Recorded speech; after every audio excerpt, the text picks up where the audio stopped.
What's the millennial question? Apparently, millennials, as a generation, which is a group of people who were born approximately 1984 and after, are tough to manage.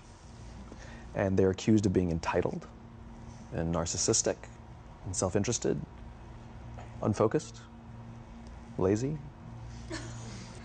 But entitled is the big one. And because they confound leadership so much, what's happening is leaders are asking the millennials, what do you want? And millennials are saying, we want to work in a place with purpose, love that. We want to make an impact, you know, whatever that means. We want free food and beanbags. And so somebody articulates some sort of purpose, there's lots of free food and there's beanbags, and yet for some reason, they're still not happy. And that's because they're missing, there's a missing piece.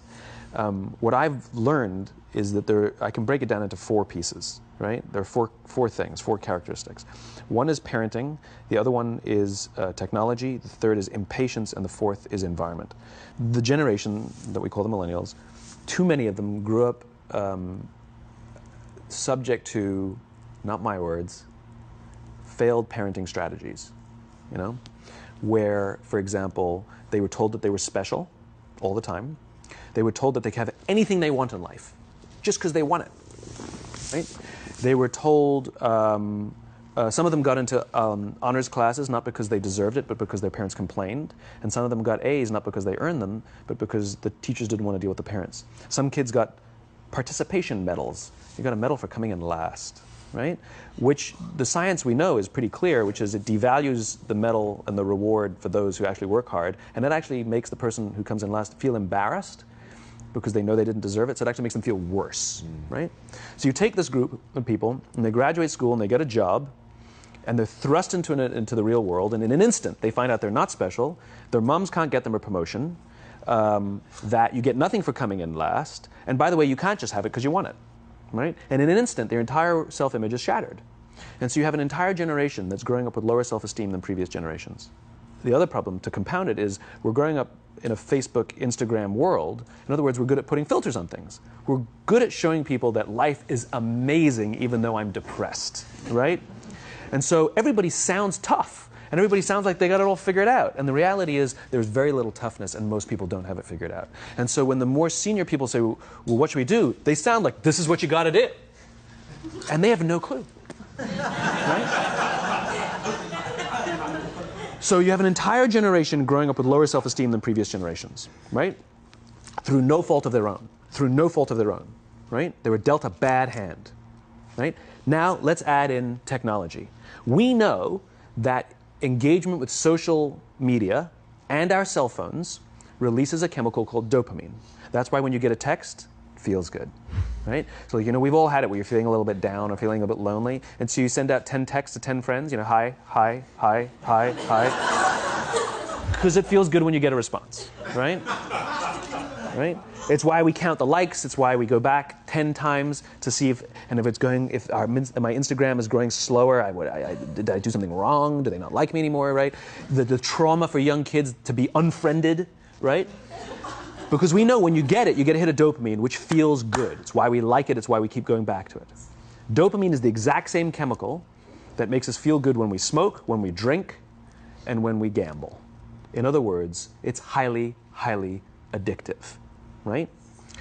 We have age restrictions on smoking, gambling, and alcohol, and we have no age restrictions on social media and cell phones, which is the equivalent of opening up the liquor cabinet and saying to our teenagers, hey, by the way, this adolescence thing, if it gets you down. But that's basically what's happening. That's basically what's happening, right? That's basically what happened. You have an entire generation that has access to an addictive, numbing chemical called dopamine through social media and cell phones as they're going through the high stress of adolescence. Why is this important? Almost every alcoholic discovered alcohol when they were teenagers.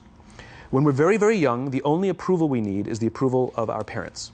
And as we go through adolescence, we make this transition where we now need the approval of our peers. Very frustrating for our parents, very important for us. It allows us to acculturate outside of our immediate families into the broader tribe, right? It's a highly, highly stressful and anxious period of our lives, and we're supposed to learn to rely on our friends. Some people, quite by accident, discover alcohol and numbing effects of dopamine to help them cope with the stresses and anxieties of adolescence. Unfortunately, that becomes hardwired in their brains, and for the rest of their lives, when they suffer significant stress, they will not turn to a person, they will turn to the bottle. Social stress, financial stress, career stress, that's pretty much the primary reasons why an alcoholic drinks, right? What's happening is, because we're allowing unfettered access to these dopamine-producing devices and media, basically it's becoming hardwired, and what we're seeing is, as they grow older, too many kids don't know how to form deep, meaningful relationships. Their words, not mine. They will admit that many of their friendships are superficial. They will admit that their friends, that they don't count on their friends, they don't rely on their friends, they have fun with their friends, but they also know that their friends will cancel on them if something better comes along. Deep, meaningful relationships are not there because they never practice the skill set, and worse, they don't have the coping mechanisms to deal with stress. So when significant stress starts to show up in their lives, they're not turning to a person, they're turning to a device, they're turning to social media, they're turning to these things which offer temporary relief. We know, the science is clear, we know that people who spend more time on Facebook suffer higher rates of depression than people who spend less time on Facebook, right? These things balanced. Alcohol is not bad, too much alcohol is bad. Gambling is fun, too much gambling is dangerous, right? There's nothing wrong with social media and cell phones. It's the imbalance, right? If you're sitting at dinner with your friends and you're texting somebody who's not there, that's a problem. That's an addiction. If you're sitting in a meeting with people you're supposed to be listening to and speaking, and you put your phone on the table, face up or face down, I don't care, that sends a subconscious message to the room that you're just not that important to me right now, right? That's what happens. And the fact that you cannot put it away is because you are addicted. Right? If you wake up and you check your phone before you say good morning to your girlfriend, boyfriend, or spouse, you have an addiction. And like all addiction, in time, it'll destroy relationships, it'll cost time, and it'll cost money, and it'll make your life worse. Right? So you have a generation growing up with lower self-esteem that doesn't have the coping mechanisms to deal with stress. Right? Now you add in the sense of impatience. Right? They've grown up in a world of instant gratification. You want to buy something, you go on Amazon, it arrives the next day. You want to watch a movie? Log on and watch a movie. You don't check movie times. You want to watch a TV show? Binge. You don't even have to wait week to week to week, right? I know people who skip seasons just so they can binge at the end of the season, right? Instant gratification. You want to go on a date? You don't even have to learn how to be like, hey. You don't even have to learn and practice that skill. You don't have to be the uncomfortable one who says yes when you mean no and says no when you mean no, but yes when you... You don't have to swipe right. Bang, I'm a stud. Right? You don't have to learn the social coping mechanisms. Right? Everything you want, you can have instantaneously. Everything you want, instant gratification. Except job satisfaction and strength of relationships, there ain't no app for that.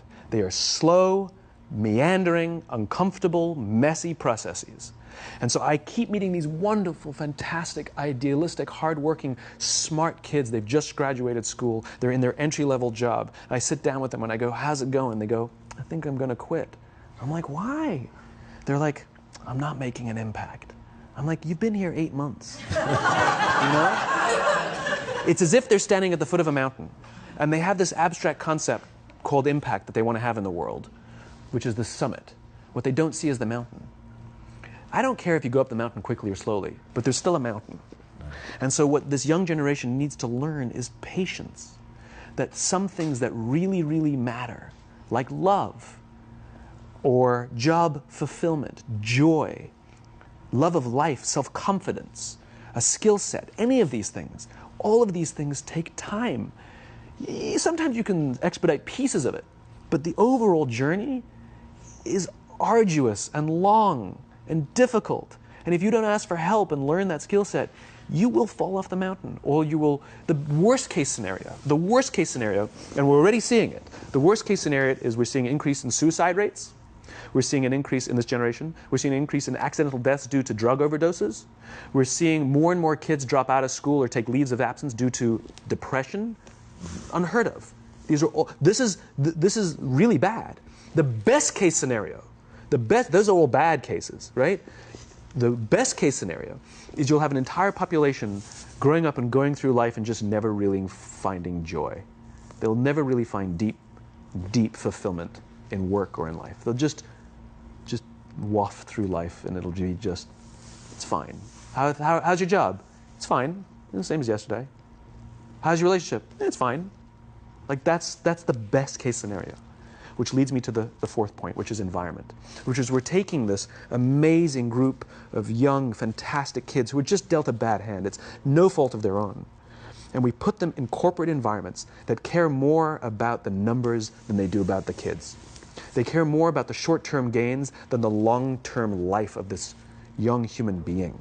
We care more about the year than the lifetime, right? And so we are putting them in corporate environments that aren't helping them build their confidence, that aren't helping them learn the skills of cooperation, that aren't helping them overcome the challenges of a digital world and finding more balance, that isn't helping them overcome the need to have instant gratification and teach them the joys and impact and the fulfillment you get from working hard on something for a long time that cannot be done in a month or even in a year.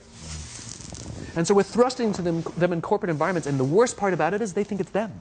They blame themselves. They think it's them who can't deal. And so it makes it all worse. It's not. I'm here to tell them it's not them. It's the corporations. It's the corporate environments. It's the total lack of good leadership in our world today that is making them feel the way they do. They were dealt a bad hand, and I hate to say it, but it's the company's responsibility. Sucks to be you. Like, we have no choice, right? This is what we got, and I wish that society and their parents did a better job. They didn't. So we're getting them in our companies, and we now have to pick up the slack. We have to work extra hard to figure out the ways that we build their confidence. We have to work extra hard to find ways to teach them the social skills that they're missing out on. There should be no cell phones in conference rooms. None. Zero. And I don't mean the kind of like sitting outside waiting to text. I mean like when you're sitting and waiting for a meeting to start, this is what we all do. We all sit here and wait for the meeting to start. Meeting starting? Okay. And we start the meeting. No, that's not how relationships are formed. Remember we talked about it's the little things? Relationships are formed this way. We're waiting for a meeting to start and we go, how's your dad? I heard he was in the hospital. Oh, he's really good. Thanks for asking. He's actually at home now. Oh, I'm really glad. That was really amazing. I know, it was really scary for a while. That's how you form relationships. Hey, did you ever get that report done? Oh my God, no, I didn't. I'll help you out. Can I help you out with that? Really? That's how trust forms. Trust doesn't form at an event in a day. Even bad times don't form trust immediately. It's the slow, steady consistency.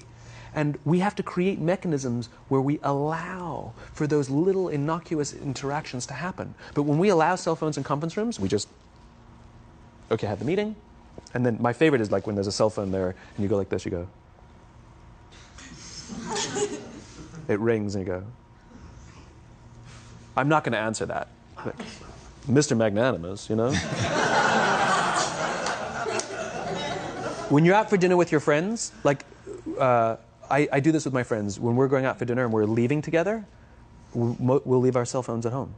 Who are we calling? Maybe one of us will bring a phone in case we need to call an Uber or take a picture of our meal. That goes without saying, come on. I'm an idealist, but I'm not insane. You know? Not a heathen. I mean, it looked really good. We'll take one phone. And so it's like an alcoholic. The reason you take the alcohol out of the house is because we cannot trust our willpower. We're just not strong enough. But when you remove the temptation, it actually makes it a lot easier. And so when you just say, don't check your phone, people literally will go like this. And somebody will go to the bathroom, and what's the first thing we do? Grab the phone. Because I wouldn't want to look around the restaurant for a minute and a half, you know? But if you don't have the phone, you just kind of enjoy the world. And that's where ideas happen. The constant engagement is not where you have innovation and ideas. Ideas happen when our minds wander and we go, and you see something, I bet they could do that. That's called innovation, right? But we're taking away all those little moments, right? You should not, and none of us should charge our phones by our beds. We should be charging our phones in the living rooms, right? Remove the temptation. You wake up in the middle of the night because you can't sleep, you won't check your phone, which makes it worse. But if it's in the living room, it's relaxed, it's fine. But it's my alarm clock. buy an alarm clock. They cost $8, right? I'll buy you an alarm clock, right? But the point is we now, in industry, whether we like it or not, we don't get a choice. We now have a responsibility to make up the shortfall and to help this amazing, idealistic, fantastic generation build their confidence, learn patience, learn the social skills, find a better balance between life and technology. Because, quite frankly, it's the right thing to do.